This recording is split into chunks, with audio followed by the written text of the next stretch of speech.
大家好，我是小鹅。今天呢，我们用麦片来分享一个我家经常吃的懒人早餐，简单快速，全程3分钟就可以搞定，而且好吃营养，不怕胖。首先在碗中打入2颗鸡蛋，然后呢，再用筷子把它给充分的搅散。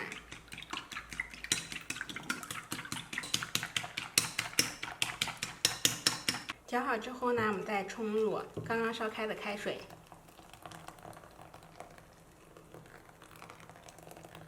我们可以清楚的看到鸡蛋已经飘出来了，这个时候就已经熟了。再给它加上2滴香油，再根据个人的喜好，我们加入糖或者说盐。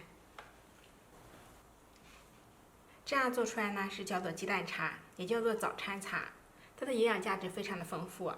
我们每天1碗鸡蛋茶，可以清热去火、健脾开胃，还可以滋养神经、改善睡眠。总之是营养又好喝。但是呢，它的不够饱腹。这个时候呢，我们再给它加上一些麦片，这样呢既营养又饱腹。麦片能吃多少我们就加多少，把它搅拌均匀就可以开喝了。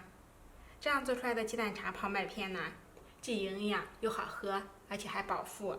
关键是做法非常的简单，全程大概3分钟就可以搞定了。推荐大家在家试一下哦。